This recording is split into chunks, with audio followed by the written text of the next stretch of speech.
जय श्री राधे कृष्णा। आशा करती हूँ आप सब बहुत अच्छे हैं और बहुत खुश हैं। जैसा कि आप लोगों के मैसेज आते हैं मेरे पास, तो उसमें से किसी एक व्यूअर्स ने मेरे से पूछा है कि मैडम, अगर हमारे घर का गेट गलत दिशा में आ जाता है या हमारा घर का गेट जिस दिशा में आता है उसके क्या एट्रीब्यूट्स होते हैं। तो मैं आपको आज एक्सप्लेन कर रही हूँ, ध्यान से समझिएगा। देखिए, मान लीजिए, इसको देखिए। वास्तु के अनुसार घर के दरवाजे को हमने 32 दिशाओं में डिवाइड किया गया है, जिस जहाँ पर 32 पद बनाए गए हैं और हर एक 32 पद का एक अलग अलग फल होता है। देख लीजिए, मान लीजिए ये किसी का आपका घर है, ठीक है। अब ये मान लो ये उत्तर नॉर्थ डायरेक्शन है, ये ईस्ट है, नॉर्थ के सामने साउथ आ गया और ईस्ट के सामने वेस्ट आ गया।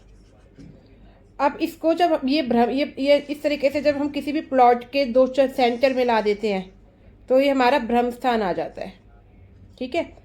अब वास्तु के अंदर इस प्लॉट को और बहुत सारी दिशाओं में डिवाइड किया गया है। नॉर्थ हमारा होता है 0 डिग्री का, नॉर्थ आपका होता है हमेशा 0 डिग्री का, और पूरे वास्तु के इसका जो मान होता है वो होता है 360 डिग्री। अब 360 डिग्री को अगर आप 32 से डिवाइड करोगे तो आपका आ जाएगा 11.25। आपका जो 11.25 आएगा ये आपकी एंट्रेंस होगी। इस 360 को 11.25 से करते हैं तो हमारा ये एक हर एक पद की एंट्रेंस निकल कर आती है। हर 8 डायरेक्शन आपकी इसमें आएंगी, 8 इसमें आएंगी, 8 इसमें आएंगी, 8 इसमें आएंगी। इस प्रकार से ये 32 एंट्रेंस आपकी निकल कर आती हैं नॉर्थ में। तो सबसे पहले अगर मान लीजिए आपका नॉर्थ के अंदर आपका जो एंट्रेंस आपका यहाँ N1 पर आ जाता है, जो ठीक है। तो यहाँ पर क्या, अगर आपका एंट्रेंस N1 पर आ गया तो ऐसे घर में रहने वालों को हमेशा ऐसा लगेगा कि उनको ना किसी वजह से परेशानी होती रहेगी। बाहर के लोग जो होते हैं, उनके अड़ोसी हो गए, उनके पड़ोसी हो गए, हमेशा उनको किसी ना किसी प्रकार से परेशान करते रहेंगे। उन्हें ऐसा महसूस होगा कि कोई हमें परेशान कर रहा है। ये होता है N1 की एंट्रेंस में रहने वाले लोगों के साथ। बाहर के लोग हमेशा उनके बारे में गलत सोचेंगे, वो सोचेंगे किस प्रकार से हम इनको नुकसान पहुंचा सकते हैं। ऐसा होता है N1 की एंट्रेंस में। N1 की में जैसे पड़ोसी शत्रु कह सकती हूँ कि अगर N1 की एंट्रेंस आपकी आ जाती है, N1 की एंट्रेंस कहाँ पर आएगी? नॉर्थ वेस्ट में। अगर आपका घर का मेन गेट नॉर्थ वेस्ट की तरफ है, ठीक है, तो और वहाँ पर आ रहा है, तो आप हमेशा अगर ऐसा महसूस कर रहे हैं कि आपके पड़ोसी या आपके पड़ोसी या आपके मोहल्ले के लोग आपके प्रति गलत भावना रखते हैं, वो चाहते हैं आपको नुकसान पहुंचाना, तो इसका मतलब कि आपकी जो एंट्रेंस है वो N1 की है। ये एंट्रेंस अच्छी नहीं होती। ऐसा आपका जब तक आप इसकी रेमेडी नहीं करोगे, इसका उपाय नहीं करोगे, आपको यही चीज़ें देखने को मिलेंगी, ठीक है। उपाय बहुत सिंपल होते हैं, बिना तोड़ फोड़ के उपाय किए जा सकते हैं। सबसे पहली बात, अगर आप अपने यहाँ से एंट्रेंस शिफ्ट कर सकते हो, आप यहाँ पे नॉर्थ में 3 और 4 पे एंट्रेंस ला सकते हो, तो सबसे अच्छी बात है। बट अगर आपकी नॉर्थ वेस्ट की एंट्रेंस आ गई है और आप इसे शिफ्ट भी नहीं कर सकते, आप कोई तोड़ा फोड़ी भी नहीं कर सकते, तो आप क्या उपाय करेंगे? अब देखिए, अगर आपकी एंट्रेंस नॉर्थ वेस्ट की आ गई है तो आपने कुछ नहीं करना। अभी ये देखो, इसमें ना 2-3 चीज़ें मैटर करती हैं कि आपका जोन छोटा है, बड़ा है, क्या है।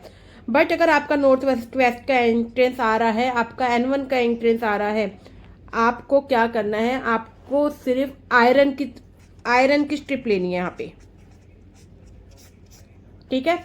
आयरन की स्ट्रिप लेकर आपको अपने घर के जो मेन गेट होता है उसके अंदर आपको यहाँ डाल देनी है, बिना तोड़ फोड़ के। कटर जैसे जो पत्थर काटने वाली मशीन होती है, पत्थर काटने वाली मशीन के माध्यम से आप इसे कट कर दें और उसके अंदर इसे डाल दें।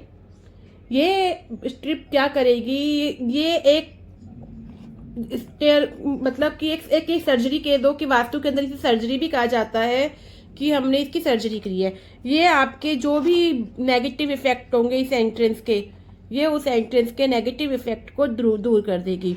इसके अलावा हम जब अगर मान लीजिए किसी का नॉर्थ वेस्ट का जोन बड़ा होता है, ठीक है, तो उस केस में यहाँ पर हम आयरन की स्ट्रिप नहीं डालेंगे। उस केस में हम यहाँ पर एल्यूमिनियम की स्ट्रिप डालेंगे। तो ये हमारे पूरे वास्तु के मैप के अनुसार होता है कि हमें यहाँ पे क्या करना है और किस तरीके से इसका ट्रीटमेंट किया जाएगा। तो एक छोटी सी समझदारी से हम अपने घर का वास्तु ठीक कर सकते हैं और बहुत सारी प्रॉब्लम को दूर कर सकते हैं। राधे राधे। अगर आप मेरे को मेरी वीडियो अच्छी लगी है और आप चाहते हैं कंटिन्यूटी में वास्तु आप सीखते भी रहें और अपने घर का उपाय करते रहें, तो आप मेरे चैनल को अभी लाइक कर लीजिए, सब्सक्राइब कर लीजिए। और अगर आप वास्तु करवाना चाहते हैं या वास्तु सीखना चाहते हैं तो आप दिए गए नंबर पर कॉन्टैक्ट कर सकते हैं। मैं ऑनलाइन वास्तु का मैप देखकर भी आपको गाइड करती हूँ, जो बहुत ही मिनिमम फीस होती है, जिसमें कम से कम फीस के अंदर आप अपने घर का वास्तु चेक करा सकते हैं। राधे राधे, जय श्री कृष्ण।